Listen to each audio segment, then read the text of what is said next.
haven't made a video in a while, and that's pretty much how I start all my videos, because I'm lazy and I don't really have the equipment to make good high quality videos.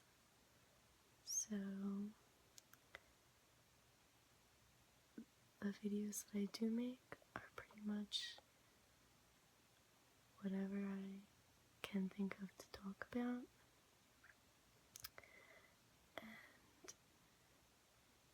And this isn't really relaxing, but I thought I would make this video anyway because it may be able to help some other people who are going through what I've been through, or know people who are. So it's National Eating Disorder Awareness Week, and I just want to help bring awareness on what it's like, how you can help yourself, and how you can help people who you love who are dealing with it.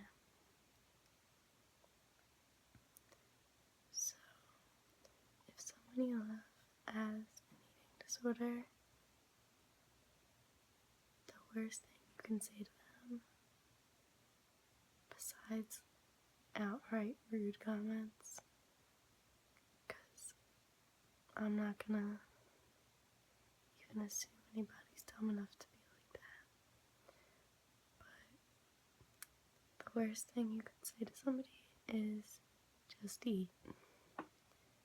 It's not as simple as just eat. If it was, there wouldn't be eating disorders. There wouldn't be people dying from eating disorders. There wouldn't be hospitals for eating disorders. So, some things you can say to people, just remind them that you love them. How they look doesn't matter to you. You love them regardless, and you support them through whatever, because it doesn't really help to be like, oh, I think you're beautiful, you're skinny, look at you, blah blah blah. In my head, I don't see what you see, and my eating disorder voice telling me to starve myself or throw up does not care that Kathy thinks I'm beautiful. It cares about destroying me. That is essentially all mental illnesses just want to destroy you. So, I also want to put it out there in this video. I'm not going to be mentioning any type of numbers because it's irrelevant. Whether I weighed 20 pounds or 220 pounds, it doesn't matter, because either way, I struggled with a serious illness, and people who think, oh, you have to be really skinny to have an eating disorder, or people who are ignorant to the topic, and people who need more awareness of it. And probably everyone watching this video, even if you don't think you know somebody who has an eating disorder, you probably do. I think it's 1 in 100 people who struggle with it. I'm not sure, that number could be completely wrong, but that's but I'm pretty sure.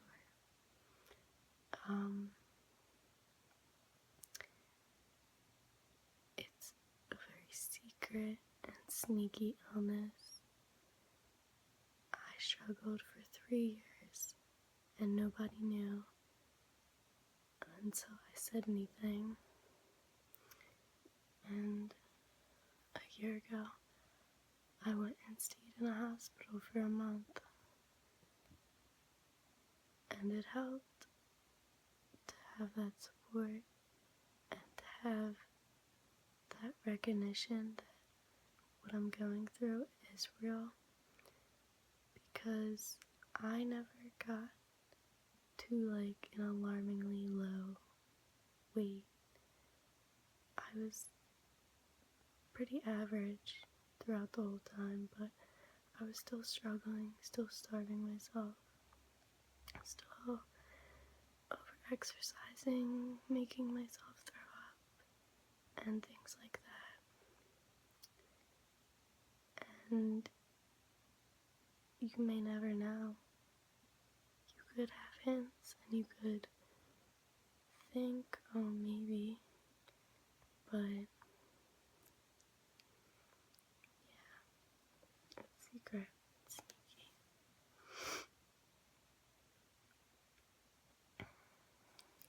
People who struggle,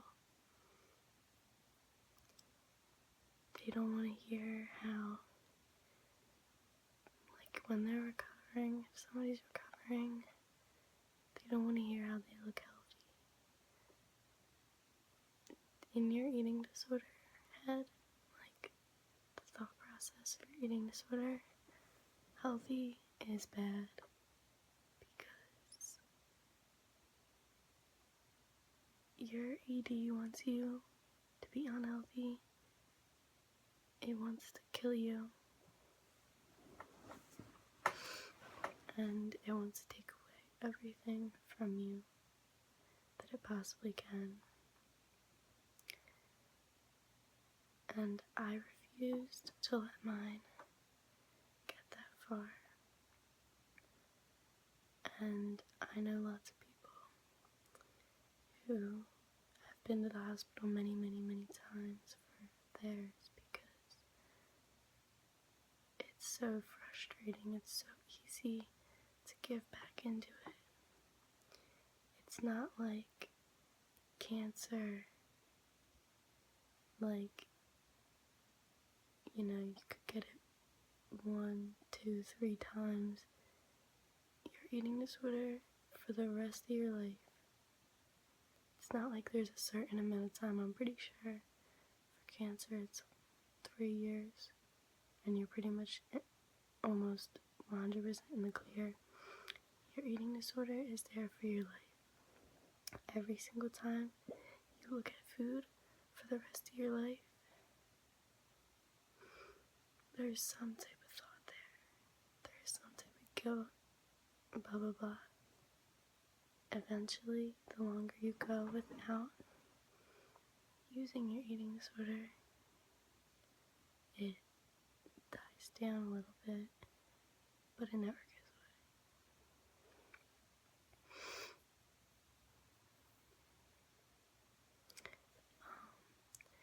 away. I also hope anybody watching this who thinks they may be struggling, I beg you to please tell somebody.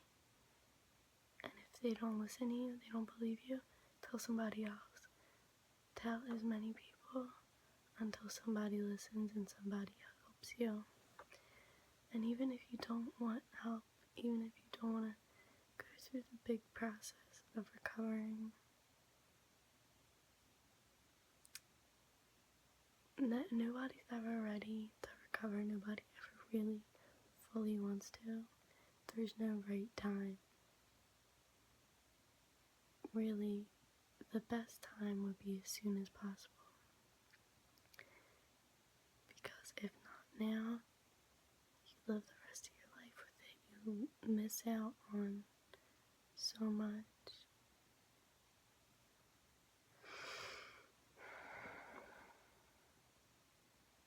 It sucks. feel like I might kind of be repeating myself, and maybe this video is a little stupid or something, and I know it's not relaxing, but yeah, people don't really understand how actually terrible and crippling mental illnesses are. Some people are able to cope with theirs better than others. I know people who have full-time jobs, families, all that, and cope with their mental illnesses at the same time. And then I know people like myself. I can't be in a classroom full of people. I can't be in a scenario where there's a lot of people, or else I freak out. And it sucks because I miss out on a lot. And the best advice I can give to anybody is do the exact opposite of what your eating disorder, your anxiety, your depression, any of that. Whatever it tells you to do the opposite. If you have an urge to hurt yourself, take care of yourself. Instead, paint your nails, take a shower, take a bath, give yourself a face mask. It's so much better. In the moment, all you want to do is feel relief.